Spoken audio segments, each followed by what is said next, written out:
I'm Jessica DaMassa, the executive and producer and host of WTF Health, What's the Future Health? That's a video interview series where I talk to entrepreneurs and investors and healthcare incumbents about the future of health, the technology and innovation that is changing the way that we do and experience healthcare. So I am super excited to be here at the Hint Health Summit, and I'm very, very excited about this panel, which is like an on steroids, direct primary care, virtual primary care powerhouse of a panel. And so we are going to kick this off here in just a second, but let me introduce you to everybody real quick. From Firefly Health, we have President and CEO Faye Rotenberg. We have Dr. Jay Parkinson, who we're going to throw under the bus for those technical issues. Jay is the former founder of Sherpaa, which got acquired by Crossover Health, and at Crossover, he is the Chief Design Officer. And last but certainly not least, we have David Slepak. He is the Executive Vice President of Business Development over there at AcosMD. So welcome, everybody. It is great to have you here. Before we jump into this conversation, which I'm going to give you guys a little tease, we're going to talk about the digital front door concept in healthcare that's been emerging. I'm sure all of you out there have been hearing a lot about this. Somebody who likes to keep hopping open is also a prolific tweeter and has made some comments about that on Twitter that we're going to jump in and address, because I think that's a great topic to kick off this panel with.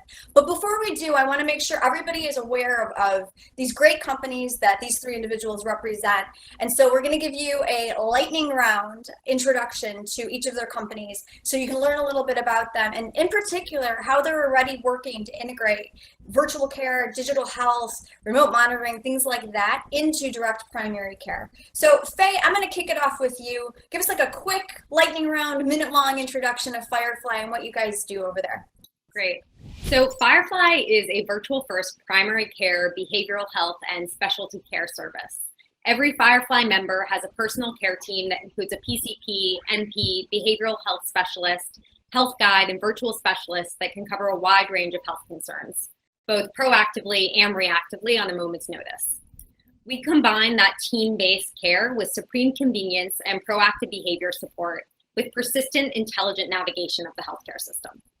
Key to our ability to navigate is our network of partner facilities across our service areas, which also allows us to fast-track our members in for physical procedures and diagnostic tests almost as conveniently as our virtual care.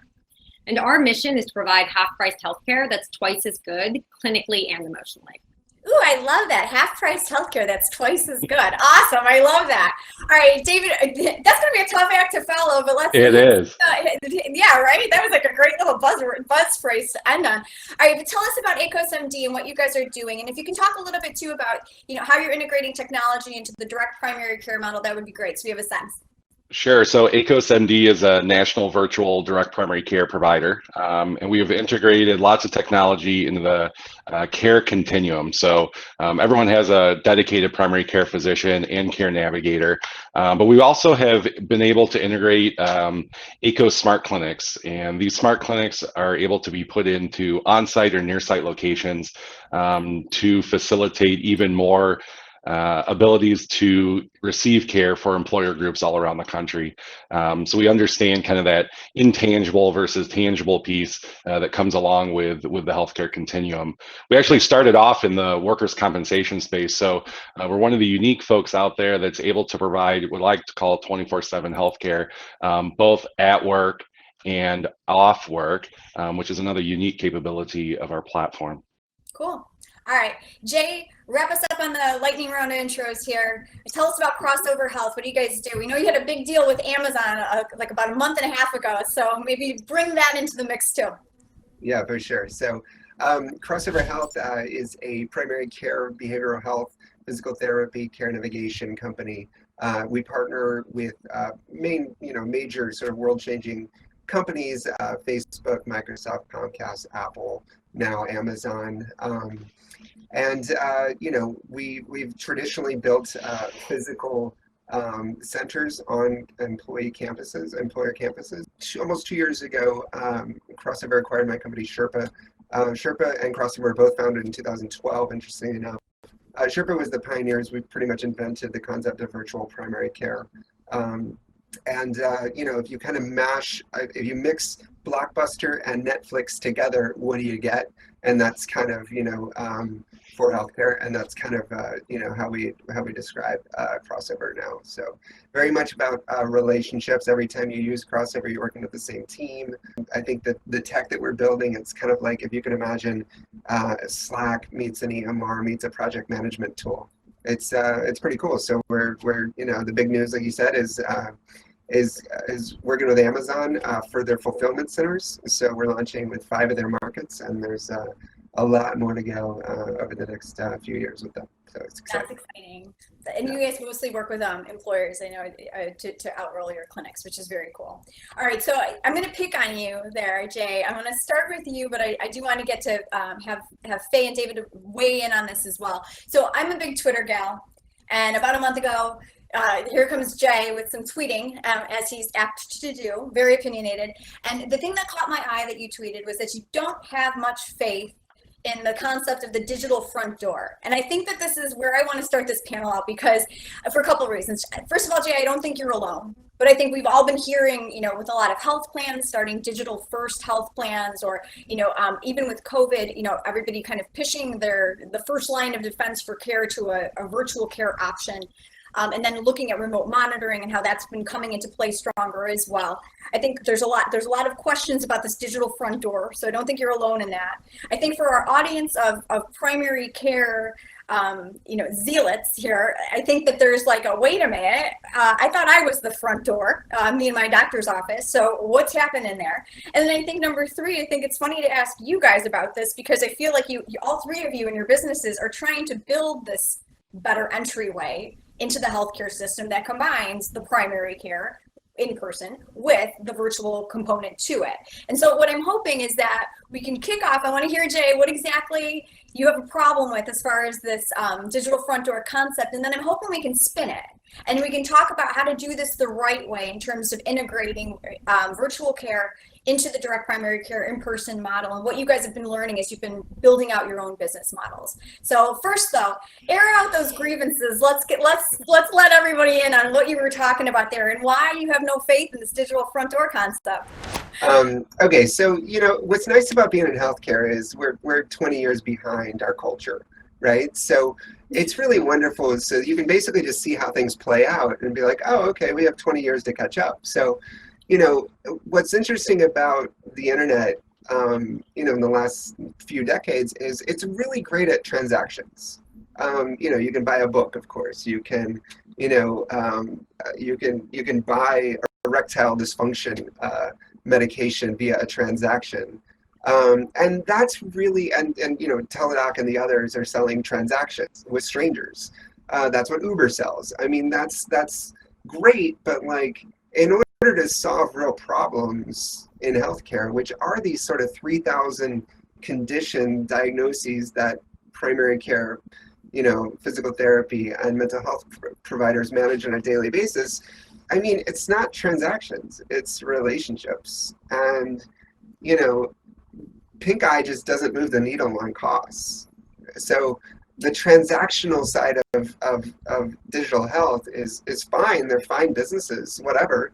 But like, they're not really going to move the needle for healthcare. So for me, it's like, you have to build in transaction, or you have to build in the relationship to the service. And really that's what transforms, digital health opportunities. So as far as like, and David and Faye, either one of you feel free to jump in here on this. Do you think, are we talking about like, how do you build in that relationship using the virtual tools? Because I think that's the question here, right? So it's like, I understand what you're saying about it being transactional. And yeah, if you go to some of those, those sites or those businesses that are giving you prescriptions for common things and you don't even really see a doctor, or you're talking to a different doctor every time, there is no relationship building there. So how, Faye, we'll start with you. How are you guys using the tech, but also using the tech to actually build relationships as opposed to take them away? Yeah, so I would actually say, let's start with what's wrong with the notion of a purely physical PCP door. And one, it's a door that you have to get to that won't move when you move. 2, it's usually trapped between the need to generate medical claims or procedures with each visit. And it turns out that most medicine doesn't need a doctor to be doesn't need a door to be well delivered. It needs a Jiminy Cricket that knows you, that's always on your shoulder and available to check in. So the result is that we have all of these digital front doors being born. But as Jay points out, many of them sacrifice intimacy and personal relationships, so they can't help with the emotional side of care and that ongoing, continuous, proactive support, which is what ultimately drives better outcomes and reduced costs. So just reiterating or underscoring Jay's points, just solving for convenience through the digital front door can have a reasonable impact on access, but minimal impact on overall experience outcomes and costs. Firefly's entire business model is focused on building the deep relationships necessary to change patient behaviors and influence choices. Example, average patient sees their PCP every 12 to 24 months. Our patients interact with our clinicians about an average of 40 times a year. Wow, okay. We'll come back to that because I do want to get to cost. David, though, I want to give you a chance to weigh in on this. Do you agree with Jay? Do you not agree with Jay? What would we have to add to Faye's comments there? I think the relationship is paramount, and I think with this adoption that we've experienced over the last 6 months of different ways to connect with patients, and fundamentally you want to meet the patient where they want to be met, right? And necessarily a front door in the physical location may not be that way. I can tell you that's not my way, right? I'd much rather message or FaceTime or whatever. And it's really about creating a frictionless experience. And in my opinion, removing the barriers to care, right? And what are those? It's time. I don't have time to go to a doctor, right? I don't have time to take off work. It's money for a lot of Americans. A $50 copay or some of these high deductible plans, that's a real problem. And that's transportation. And it might be, do I have a car? But it also could be, I'm in a remote area or the closest provider is 90 miles away. So when you remove those barriers and then fundamentally foster that relationship, everybody wants a go-to guy or gal, right? Think in your own phone what you have today. Do you have your nail technician? Do you have your barber? Do you have the guy that mows the lawn or whatever that might be, right? People have relationships and their go-to person, and I think primary care has lost that, right? It has become transactional, as Jay said, right? It has become about, the minute clinic or teledoc. And by using technology and removing that friction, you can enable people to connect. I mean, whether it be message or FaceTime or email or however they want to facilitate that. And then be able to connect to a brick and mortar setting when needed, right? To utilize that in office or when someone has to put their hands on somebody. I want to talk about this in some detail here because I want our audience to walk away with some idea of how you guys are doing this, how you're integrating both the virtual and the physical. So, I mean, give me a sense of what's going on. I'd like to hear about how you guys are curating that experience so it's both tech and in person. What is the strategy behind that? Are you just offering your patients, who's calling the shots on how much virtual is being integrated into the patient experience? Is that something the patient is picking? Like you've put together a menu of services and then they can pick if they want to chat or do a telehealth visit or if they want to use some sort of remote monitoring device?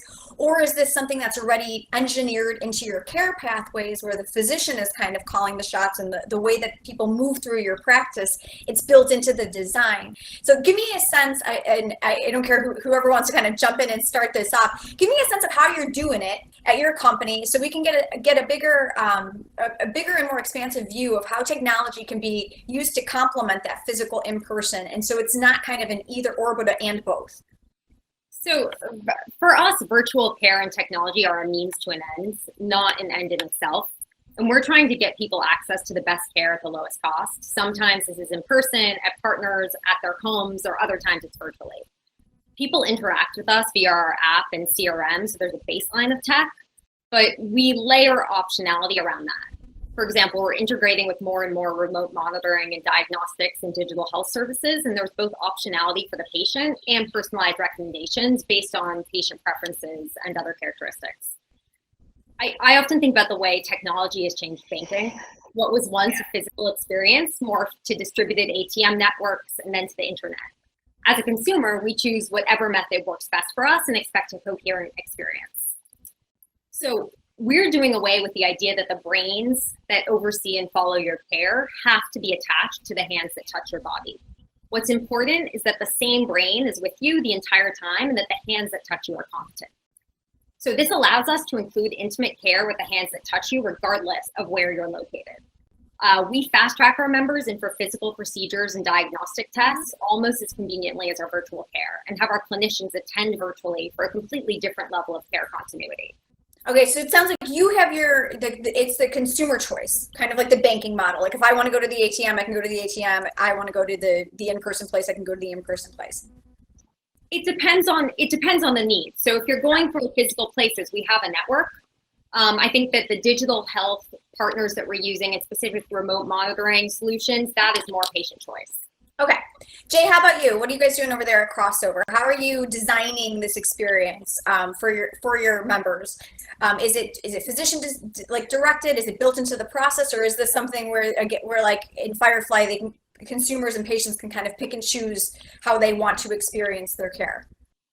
Yeah, well, first of all, we kind of start everything with the fact that every health issue is a project to be managed. And we look at it as projects to be managed, much like, Basecamp or Asana manages projects, right? So that's the first thing. The second thing is, so that being said, every time someone needs care, they go in and create the project, quote unquote, via Crossover's platform. Then we've sort of recognized that traditional healthcare is more exploratory rather than confirmatory, right? You just show up to a door in a physical place and it's like, I don't even know why you're here. I got to figure it out and I got 10 minutes to do it, right? We say, okay, let's explore everything online. And then if you need to be seen in person, let's confirm in person, right? So our centers are very much changing from an exploratory arrangement to a confirmatory arrangement. And so what's cool about that is, the footprints need to be smaller, the roles in those centers need to change. And most of the time, what we found out at Sherpaa was, if I'm referring you into a, physical place, I'm a primary care doctor. I don't really need you to be seen by another primary care doctor. I actually just need somebody to look in your ears. Or I actually need you to be seen by a specialist. And then we need to follow up to get those results, right? So primary care is interesting because the vast majority of it can be delivered online. And then in person, you just need more confirmatory support. It doesn't have to be primary care doctors. David, anything to add on that? How are you you guys? I agree 100% with Jay. And what we have done and what we have found at ACOS is collaboration, especially along the lines of those brick and mortar types of operations or specialists or laboratory. And what we found is with our platform, and we call it our connected care platform, when we bring on a patient, we put in their health records and create a unified health record. And then when we are doing those referrals, we're giving those opportunities to and share with the other folks, and then bring those folks back into the primary care system to manage. So true interoperability, right, is something that people are really shooting for, and that is something that we feel very strongly about, especially as that care continuum happens of confirming and diagnosing. They always talk about teleguessing, right? And some of the things in the marketplace today, and I agree. I mean, that can be a place where you want to be confirming those types of things in the brick and mortar setting. Okay, I want to give you guys a heads up. I'm getting a lot of questions from the crowd about the payment model around you guys and costs. So we will get there in just a second. I've got about 10 minutes left. But before we do, I do want to ask a question about burnout, because I feel like healthcare and technology, this is like one of those continual problems that have plagued us since the EMR. And so how are you avoiding burnout? In terms of how do you make sure that when you're redesigning this experience and you're taking this more, virtual plus in-person approach, and there is this, continuity of, this stream of texts or emails or, the video calls. I mean, I think Zoom fatigue is for real, right? So how do you make sure that the clinician on the other side of this is not, going to experience the same kind of burnout as they probably felt with EMR technology over the last decade? Jay, why don't we start with you real quick? Sure. Well, technology and processes are symptoms of the business model. And so if you have a business model that's wrong, you're going to get burnout, right? So if you fix the business model, that is the only thing you really need to do to unlock rational, sane technology and processes. So, we do not have a fee-for-service business model. It is a, kind of a flat rate, a flat low rate for every person with access, and then every user is a higher monthly charge. So, once you do that, you kind of get a flat rate for everybody, all the users, and now you're just incentivized to deliver, quality care, not the most care. And if you're delivering the most care, you're going to get burnout. So you just fix the business model and you fix the burnout problem. Oh, is that all? Is that all that needs to happen? You made that sound so easy. Right? I agree with that statement strongly. If you only add technology to the current approach to delivering care, then you absolutely will create risk for all of those outcomes in burnout. You can't just utilize a system that should be rationalized and right-sized first. If you virtualize visits that shouldn't happen at all, or workflows that should be optimized before layering on the technology solution, you'll just end up with more burnout and waste. For example, we're not just virtualizing the annual visit, we're doing away with it and replacing it with a stream of personalized clinical touch points. It's interesting. Obviously we're at a DPC summit here, and we truly all believe in migrating away from the fee-for-service business. I think one of the other things that we're excited about is the collaboration that happens, especially to help our providers operate at the top of their license, right? So, every patient has a one-to-one with a care navigator, right? When they transition into one of our CCM programs, they have an RN that follows them. So, there's a lot of pieces of the puzzle that take a lot of the burden off of the provider and make sure that they're operating in their space, but also some of the things that, care navigation, chronic disease management, the execution of a lot of those things is definitely a team-based approach that we found, again, takes a lot of that burden off the providers. But I'm going to kind of summarize it like this. So as far as the cost aspect of all of this, I mean, when you're adding technology, technology is expensive, that can add to the cost, but at the same time, you might be offsetting, right? So give us a sense of what you're seeing, with your patient populations, the things you're able to report. If you're working with health plans and you're integrated into health plan benefits, when you're looking at overall cost trends, give us a sense of what's going on. Have you been able to demonstrate that this combined approach has a real impact on healthcare costs? Faye's nodding. We'll start with her. So we have, and we continue to work to demonstrate our impact on TME, but that is, that's the foundation for our business. It is delivering half-price healthcare that's twice as good clinically and emotionally. So we are consistently monitoring both impact on TME, reduction in ED visits, chronic condition health outcomes, lots of metrics that I can go through. But I would say, another really important aspect around cost is just by breaking down the barriers between a primary care physician, behavioral health, and specialty care, you remove silos and reduce a lot of waste. The biggest safety issue in outpatient medicine is missed and delayed diagnoses. Every aspect of our model is built to dramatically shorten the speed to diagnosis, have closed loops to ensure diagnoses were correct, that new symptoms were tracked to resolution or diagnosis, and that there's a constant, easy way for members to interact with us if their needs are not being met or resolved. So, my answer to that is we got to be real. Primary care is only 5% of a population spend. It's a pittance. It's nothing. But what does matter is, primary care decides how that 95% is spent. And so I always think of our providers as the real consumers of healthcare, because every single order that we write is a purchase on Amazon, right? The issue is I'm purchasing something, I have no idea about what the reviews are, the quality, and I don't even know what the price is, and I'm using someone else's credit card. So it's like, what can primary care do but get better at that care navigation and secondary spend? So that's where you're going to see a lot of really interesting stuff coming out of Crossover, because again, we look at every single doctor's order as a transaction. And so it's going to get super interesting for us going forward. Navigation is certainly where you drive, or where we drive the biggest financial impact is through that. we like to call it that middle pipe, right? It's that MRI that, in the hospital costs $3,000 and across the street at the imaging center costs $300.